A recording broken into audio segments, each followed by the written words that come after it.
want to talk to you about freedom from oppression. What do we mean by oppression? Oppression is imposed domination of another person or a group of people in order to control them mentally, physically, emotionally, and the worst of all, spiritually, in order to stifle their aspirations and limit their potential.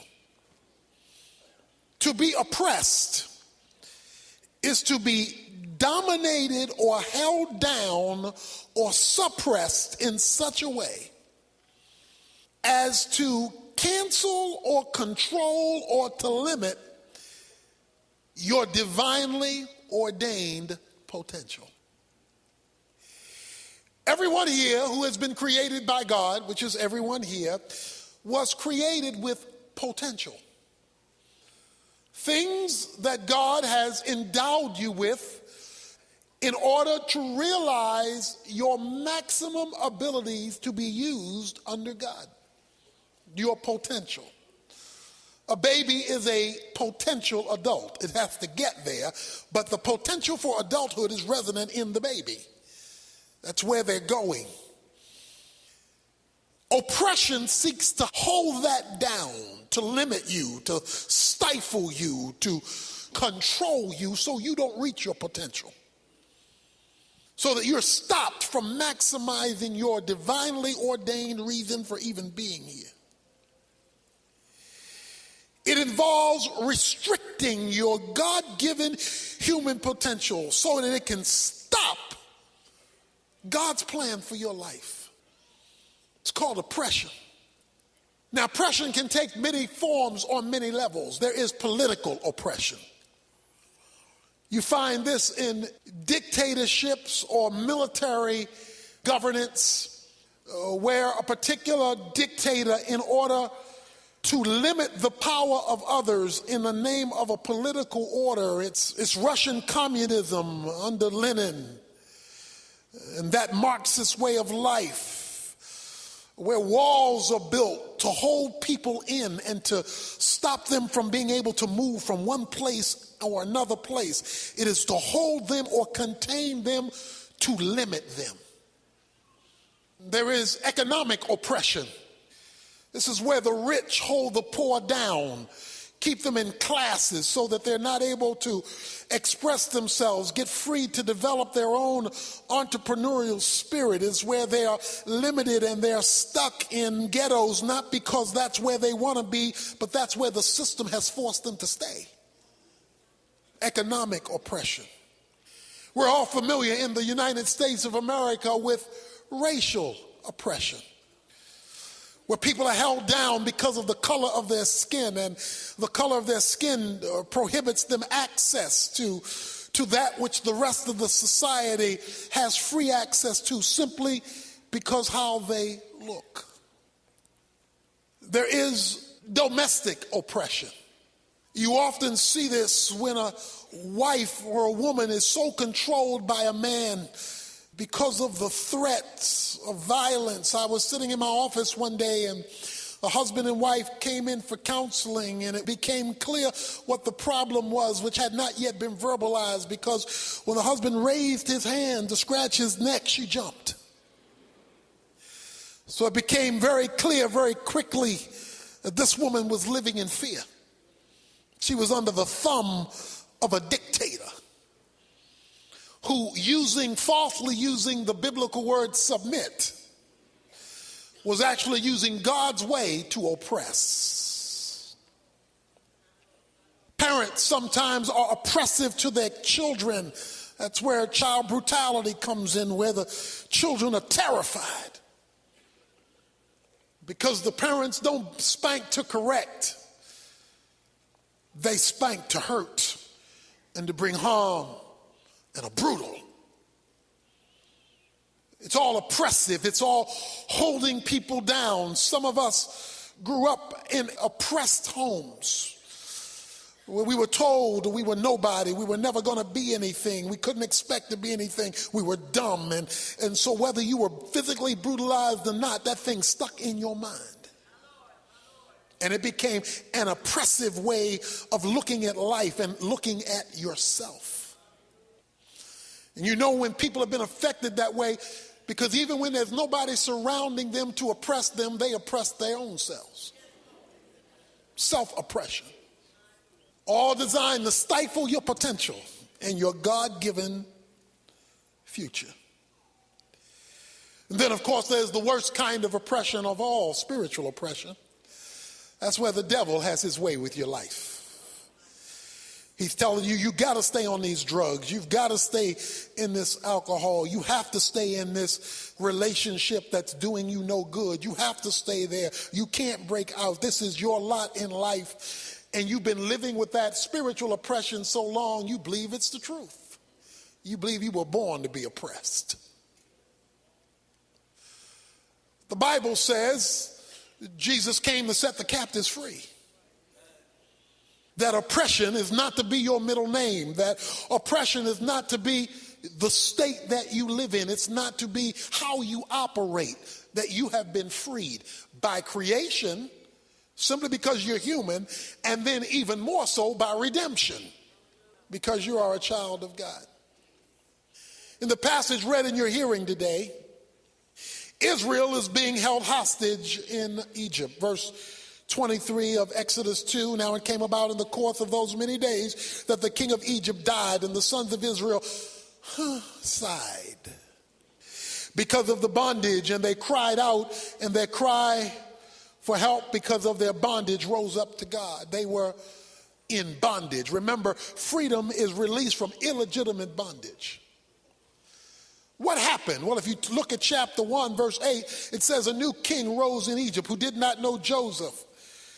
The people of the sons of Israel, they said, are more mightier than we. Come, let us deal wisely with them, or else they will multiply. And in the event of war, they will also join themselves to those who hate us and fight against us and depart from the land. So they appointed taskmasters over them to afflict them with hard labor. Verse 12, and the more they were afflicted, and the more they multiplied and they spread. Verse 13, the Egyptians compelled the sons of Israel to labor vigorously, and they made their lives bitter with hard labor. The end of verse 14, which they rigorously imposed on them. Notice the words. Imposed, compelled, bitter, afflicted, taskmaster. They were being bound. They were being forced. They were being driven. Why? Why was there oppression? Because the oppressor did not want them to be free. The oppressor said, if we let these people go free, they'll become too strong. That's what he says. And that's what oppression always wants to do. It wants to limit you becoming strong. It wants to limit what God can do in your life. And so it begins to work its insidious evil in order to stop you from realizing your maximum potential. See, that's how you have to look at this thing. You have to look at this thing, whether it's spiritual oppression or whatever kind of oppression it is. It's trying to stop you from what the U.S. Army wants you to do. Be all you can be. Because God has destined you for freedom, which has to do with maximizing your potential under God. God has redeemed you for freedom. But the problem was there was an evil king who did not want them to be free, who wanted to keep them hostage. And I'm here today to tell you, freedom is your middle name. And that I don't care how long you have been oppressed. They have been oppressed for 430 years. I don't care how old you are today. Today is the day of your freedom. Whether it's self-imposed freedom, freedom by somebody else, freedom even in a culture, unless you understand that oppression in any form is against the will of God, no matter how legitimate it's been made to sound by the oppressor. God's gift to you. God's gift to you today is freedom. What did the king want? The king of Egypt wanted to use the children of Israel to further his agenda. What does the devil want? to use you to further his agenda. What he doesn't want you to do is to find out what God's got in store for you. He doesn't want you to further God's agenda. He wants you to further his agenda. And he knows if he can hook you up on something that now controls you. That's why Paul says, I will be controlled by nothing. You can be led by people. You can be led by things. But once something is controlling you, it has taken over God's place in your life. And the Bible has a word for that. It's called idolatry. Nobody is supposed to be able to control you but God. Folk can influence, folk can lead, folks can direct, but they're not supposed to be able to put their thumb on you so that you define you by them rather than by what God has created you to be. It says that the people groaned in chapter 2. They sighed because of their bondage. Because oppression has a way of crushing the human spirit. It causes the spirit to just die, to just shrivel up. And you see it. You can see it on the face of a child who's been oppressed by a parent. You can certainly see it on a wife who's been oppressed by her husband. You can see it in a man's eyes who's been oppressed by his employer, who's been made to feel like nothing. Look, if you're a janitor, you're supposed to be a free janitor. See, it's got nothing to do with how much you make and what your title is. And that's why nobody has the right to your spirit but God. Now, they may want to crush your spirit. They may want to tear down your spirit. See, that's why it's very important that you know that God tells you you're free. Because if you don't know that God tells you you're free, then other folks will define you and will be given permission. See, one of the worst things about oppression is not only that you're oppressed, but that you give the oppressor permission to keep oppressing you. Because you don't know who you are. If I have a gold ring on and you don't like it, you ain't make it. So you don't get to tell me what it is. It's gold because the manufacturer said it's gold. Now, you say, well, that ain't gold. Well, if I don't know what the manufacturer said, and I'm listening to what you tell me it is, I may not think it's gold anymore because I've given you more power than the one who made it. But as long as I can go back to the receipt and I can see that the man who made it said it's gold, it really don't matter what you think it is, whether you like it, whether you agree with it, because I've been told by the one who made it that it's gold. Well, guess what? The one who made you say you're free. The one who made you defines who you are and defines who your reality is. So they were under oppression for all of this time. They were being held down. But then it says, verse 23 again of chapter 2, it came about in the course of those many days that the king of Egypt died, and the sons of Israel sighed, and they cried out. That means they had not been crying out until the king of Egypt died. Follow me now. It says, when the king of Egypt died after many days, then they cried out to the Lord. Which means they had been under the oppressor, the king of Egypt, for an extended period of time prior to them crying out to God. In other words, they got used to oppression until the king died. As long as the king was alive, they didn't like it, but they accepted it. When the king was no longer there to enforce it, they remembered God. You see, one of the things you need to understand, because the king, remember, in Egypt is the government.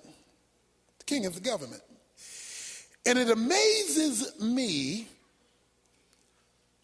how much Christians look to the government to be surrogate God for them. And you know we do it because we want the government to do everything, the king. But he says, the king was the oppressor. The king was the one holding them down. It was only when the king was no longer there that they remembered that there was a God bigger than the king, because the king had obscured God. Now, I ain't trying to get political, although I could. But the Bible is clear that the government should be both limited and taxes should be low. That's the biblical principle. Government limited, taxes are low. You cannot be free if you're not also willing to be responsible. You got a teenager in your house and they want to be free. They want to be free from mother and father and rules and regulations and got to be home at 10 or 11 or 12. I want to be free. Okay, are you ready to pay your bills? Okay, you see, if you demand freedom, you are at the very same time demanding responsibility. Don't tell me you want to be free, but you want to be irresponsible. That's a contradiction in terms. God told Israel, he said, when you get to the promised land, don't expect any more manna from above. On the wilderness, I'm going to rain down your blessing. When you get there, pick up the shovel and the pick, and you pick up the oxen, and you plow the land. Because freedom demands responsibility. So we got folk waiting for God to drop stuff from heaven when God is saying, I thought you wanted to be free. And that means you take ownership and responsibility in order to enjoy freedom. You can't enjoy freedom and be irresponsible at the same time. So the more, going back to political, the more you want the government to do, the less free you're asking yourself to be. Now, that's not a popular thing, and that won't get me votes, but I ain't running, so it don't matter. He says that when the king died, when government was no longer to handle this situation, they now are remembering God had a covenant. It says the covenant that he had with Abraham, Isaac, and Jacob. They remembered God had something to say about this. What did God tell Abraham, Isaac, and Jacob? God says, I'm going to bless you, and through you, all the nations of the earth will be blessed. They remember, and I'm going to curse those who curse you, and I'm going to bless those who bless you. So it dawned on them when they remembered the covenant. God said he was going to curse those who curse us, because we're his covenanted people. Egypt has been cursing us with bondage and oppression. But God said if they curse us, they curse him. Any of you ever had a big brother, folk were messing with you, and you said, well, I'm going to go tell my brother. Or you had some cousins, or, violent brothers, just. In other words, you remembered you got somebody bigger than your problem. God says in the Abrahamic covenant, I'm going to curse those who curse you, bless those who bless you. You cursing me? You cursing God? Hey! It says they cried out to God. They remembered the covenant. You see, here's what oppressors have some things in common. And the thing that an oppressor does not want you to have is information. See, oppressors try to keep, that's why oppressors of people try to keep them uneducated, because they know if they get a little knowledge, they're going to discover that they got the right to be free. You see, they want to keep you ignorant. They want to keep you uneducated about the realities that are yours.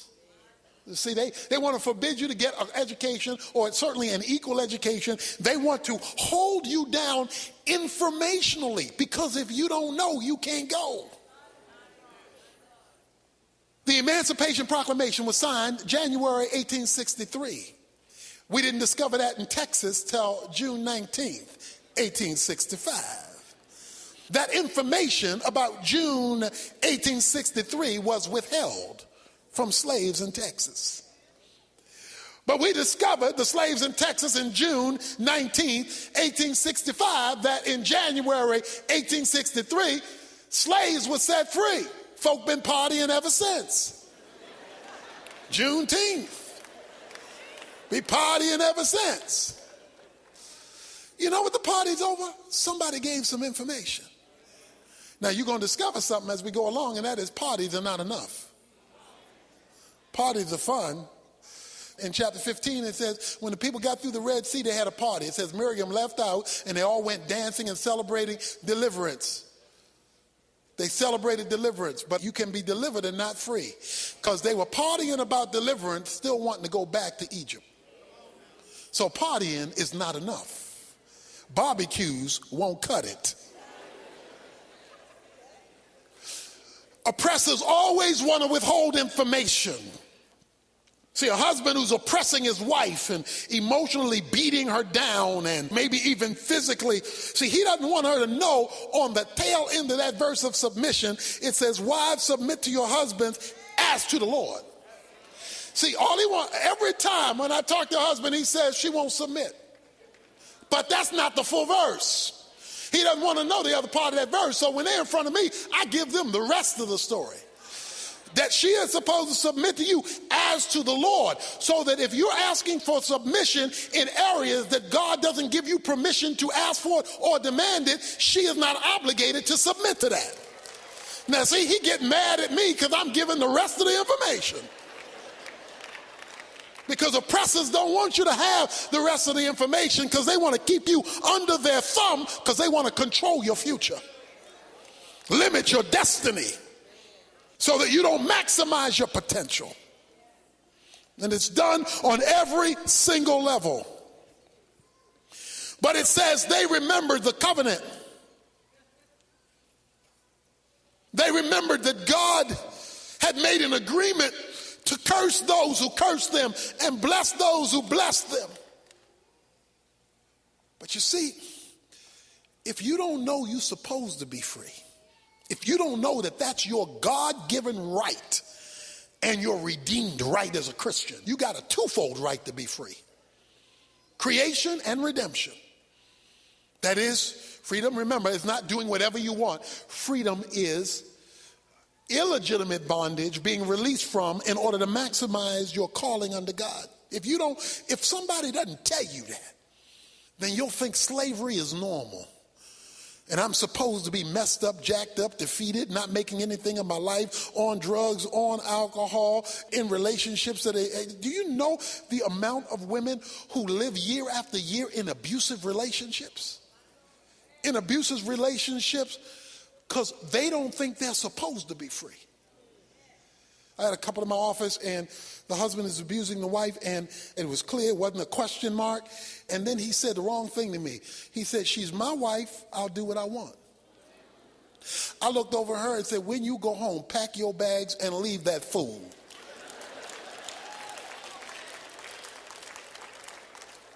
Okay? Because he misunderstood his role. He was out of line. And he was forcing her down with faulty information, and she was hooked in this unhealthy relationship in the name that I'm the husband. If you name the name of Jesus Christ, you're supposed to be God's husband, not a husband. You're supposed to be, you're not from the street. You don't get your information from who let the dogs out. That's not where you do your data collection. And so we got this faulty information, and we don't want to hear the rest of the story. And one of the ways you know people are oppressed is they keep wanting to go back to their oppressor. Remember, Israel said, chapter 14, look at chapter 14, verse 10. And Pharaoh drew near, and the sons of Israel looked, and behold, the Egyptians were marching after them, and they were very frightened. So the sons of Israel cried out to the Lord. Then they said to Moses, is it because there were no graves in Egypt that you have taken us away to die in the wilderness? Why have you dealt with us in this way, bringing us out of Egypt? Is this not the word that we spoke to you in Egypt, saying, leave us alone that we may serve the Egyptians? For it would have been better for us to serve the Egyptians than to die in the wilderness. Now, last time I checked, they were crying out to God. In chapter 3, now they're saying, no, didn't we tell you we wanted to stay here? Because people who've been really oppressed can't leave the oppressor. That's why they go back to the drugs and back to the alcohol and back to the unhealthy relationships. And they will go back to the situation because they've been so conditioned by oppression, that they are tethered back to it because they don't see their own value for freedom. They don't see their own value, that you have been created and you have been redeemed to be free, to fulfill your calling under God. And anybody who seeks to take that is doing so illegitimately, and you need to know that. You may not be able to change the situation right now. It may be too big, it may be too social, it may be too economic, but at least you need to know that you've been called to be free. Some of us are slaves in our own home, and we're slaves in our own home because you got rooms in your home none of the family can go in, but guests can go in. So in other words, you think more of guests than you do your own family. In fact, you don't even go in there, you paying the bill. Some of us got dishes nobody can eat off of but guests. So guests come once a year, so the dishes are used once a year, so the best you have is for everybody else, it's not for you. Because you don't think enough of yourself that you are free to enjoy the things that company can have. Oh, I'm all out there now. God declares you're free. And I'm not talking about, wait, little kids can break things and mess things up. That's being responsible. But I'm talking about free to maximize the goodness of God, the calling of God, and the purposes on your life. I am here to declare to you, you're free. God declares you're free, and he is interested in setting his people free. Look back at chapter 3. He says in verse 7, the Lord said, I have surely seen the affliction of my people who are in Egypt, and have given heed to their cry because of their taskmasters, for I am aware of their suffering. So I have come down to deliver them from the power of the Egyptians, and to bring them up from the land to a good and spacious land, a land flowing with milk and honey, to a place of the Canaanites, the Hittites, the Amorites, the Perizzites, the Hivites, and the Jebusites. Now behold, the cry of the sons of Israel has come up to me. Furthermore, I have seen the oppression, there it is, the oppression with which the Egyptians are oppressing them. God says, I'm aware of your pain. God is aware of your suffering. And he knows how long you've been suffering. The first thing he wants to do is give you some information. You have a right to be free. You have the right to take the initiative to pursue your freedom. So how do you do that? Well, you got to remember, first of all, your covenantal rights. They remembered their covenant. They remembered God says, if they curse you, they curse me. They don't have a right to curse me. You've got to, first of all, know you have the right to be free, to be unencumbered from God's calling on your life. You know, you don't have the right to be irresponsible. You don't have the right to fall under God's chain of command. Children, obey your parents. Wives, legitimately submit to your husbands. Husbands, submit to Christ. You don't have the right to break God's plan and program, but you have the right to pursue your full potential under God. You have that right. You have the right to not let drugs tell you what to do anymore. You do have that right. You say, drugs are too strong. That's like saying the oppressor is too mean. It may be mean and it may be a tough taskmaster, but you need to know you have the right to be free. You have the right to be free. No woman in here under the sound of my voice should ever accept a man putting his hands on you. Ever. Ever. He has no right to put his hands on you. That's oppressive. That's a taskmaster who's saying, if you don't do what I say, I'm going to bring out the whip. He has no right to put his hands on you. And he's a punk if he does. I said it.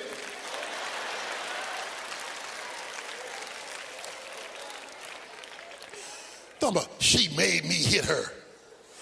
What'd she do? Pick up your fist and drive it into her face? Is that what she did? You won't say Mike Tyson made you hit him. Not if you sane, because he crazy.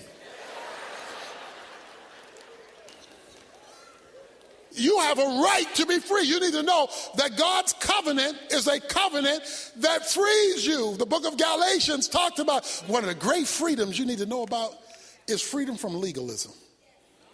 Legalism are rules set up to hold you religiously hostage. They are rules set up to hold you religiously hostage. You will always know a legalist because they always define their Christian life by what you can't do. Anything that the Bible doesn't prohibit is allowed. Folk can't just make up stuff you can't do. You can't make up stuff. That's how cults are. Cults make up stuff. What they do, notice what they do. They control people. See, they control people. See, ministries that do not give you the freedom to fulfill your calling unto God aren't legitimate. They're controlling. They're, in the name of God, they are oppressive. And so they make you so fearful about God going to beat you up. They make you so fearful that God going to get you. So what they do is drive fear. And they drive fear so that you can give them their money, so that you can make sure you're at every service, so you can do that. And they make fear, your fear, as the driving point of how well you function. And nobody can function free living in fear.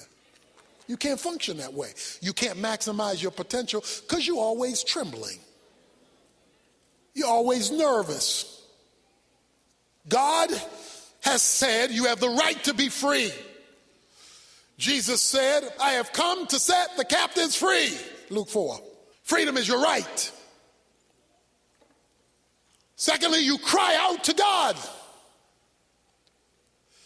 You cry out to God. You make God your point of a reference because you're part of his covenant. You make God your point of reference. See, that's why dictator regimes want to limit religious expression. The reason why slavery was not allowed to sustain itself in America is because God was kept a part of the equation, even to the point of the Constitution. So as long as you could appeal to a freeing God, then it always limits slavery. That's why those kind of regimes don't want God as part of the culture, and they want to squash religious freedom because religious freedom makes people free. God is so committed to freedom, he told his disciples who wanted to call down fire from heaven to burn up people who weren't responding to that message. Jesus told them they have the right not to believe. You are free not to even believe. God gives you the freedom to reject him. You know how much God believes in freedom? He gives you the freedom to say no to him. Not a wise choice, but one you are free to make. Freedom. When their human solutions were gone, they went to God, and prayer is earthly license for heavenly interference. It says that, God, I give you permission to interfere in my affairs. And here's the thing. While they were in slavery, if you read all of chapter 1, they're in slavery. At the end of chapter 2, they cry out to God, but between the slavery described in chapter 1, the oppression, and the crying out in chapter 2, there's a parenthetical statement or parenthetical passage, and it talks about the birth of Moses, the putting Moses in the Nile River, the finding of Moses by Pharaoh's daughter, the raising of Moses by Pharaoh's house, Moses killing the Egyptian. It tells that story between starting off with the oppression of Egypt and then going on to the people crying out to God. Why does it start off with the oppression, end with the people crying out for him to release the oppression, but in the middle of the story put in Moses? Because while they were going through, God wanted us to know he was working on something. He was working on a deliverer. They didn't know God was working on a deliverer. All they knew is they were going through hard times. Can I tell you something? God is working on your freedom. You don't know it. You can't see it. God is working on your freedom. You say, but I can't see any way to be free. He's working on your freedom. You say, well, when am I going to get to see what God is working on? When you start crying out. They never saw it till they cried out for it. They never saw it till they cried out for it. So, what am I saying to us today? I am saying you have a right to be free, and because you do, you should be setting other people free. You know, the tragedy of the Revolutionary War was that people who wanted to be free from England went out and started making other folks slaves. That's a contradiction. You fighting for freedom while incarcerating the whole race of people. It's a contradiction. But we have the contradiction in our own lives. We want to be treated as free while we hold other folk hostage. No. If you want to be free, you should be setting others free. You should be releasing others within the bounds of propriety and what's right, releasing them to become all that they were called to be under God. There's so many gifts and talents that have been held hostage from your mama, your daddy, your uncle, been held hostage by the people you grew up with, by your past, you are being held hostage. You're under this, and you have the right to be free. But you say, I'm stuck. Okay, let me help you out from an actor. His name is Charles Dutton. You know the actor. He was in prison. He was asked by a reporter one day, Charles Dutton was asked, how did you make it in prison? He said, the way I made it was I refused to decorate my cell. Okay, now you got to catch that. He said, the way I made it, I was incarcerated, couldn't get out. But other guys would have pictures up in their cells. They put flowers up in their cell. I wouldn't put any pictures up there. I wouldn't put any flowers because I was going to never make this home. Don't make your oppression home. Don't make that home. Don't act like this is where I'm supposed to be for the rest of my life, so I might as well get comfortable here because I'm stuck. As long as God is part of the equation, you're not stuck. And you always look for that day when he's going to break through and open up that cell door. Don't put pictures up in your oppression. Don't make it think like this is the only place I'm ever going to be, and I'm never going to be nothing, and I'm never going to make anything out of my life, and I'm never going to make enough money to pay my bills, and I'm never going to be able to be used of God, and I'm never. That's putting pictures up in your cell. No, you never call an oppressed situation home. Don't call it home. When liberation finally came from slavery, American slavery, many of the slaves from the South began going north because they could get to express their freedom more in the North, was the thought. So they began going north. But there were a whole bunch of slaves who said, I ain't going north. And the reason I'm not going north is I've been a slave all my life. I didn't raise slave children, and I didn't raise slave grandchildren. I got married in slavery. Slavery is all I know. And in slavery, the master's going to feed me. In slavery, the master's going to clothe me. In slavery, the master's going to employ me. So if I leave slavery, I leave the master taking care of me for unknown territory. Now, you can talk about that land flowing with milk and honey up in New York and up in Boston and all. You can talk about a land flowing, but I ain't seen that. I've seen my life here. So I would rather be a comfortable slave than a risky free man. In other words, you can get so used to decorating your cell, you decide slavery is home. You decide, I'm never going to be able to ascend. I'm never going to be able to grow. I'm never going to be able to build my own business, even though I feel that's what God wants me to do. I'm never going to be able to do it because times are so hard and things are so bad, and I'm never going to be able to do it. That's the talk of a man who doesn't know God. That's the talk of a woman who doesn't know God. That's the talk of one who doesn't understand the covenant. God has declared you have the right to be free. Act like a free man. Walk like a free man, even if you have to walk in your cell. You walk like a free man, a free woman, one who's been declared to be free by God, one who's been declared to be free by redemption. You walk like a free man, talk like a free man. And I know folk ain't gonna understand how you walking free in a cell, because I've already consulted God and he got the key. So I'm practicing my free walk now. I'm practicing my free walk now. for the time when God opens up the opportunity for me to fully express it. Why not practice being free if you expect to be free?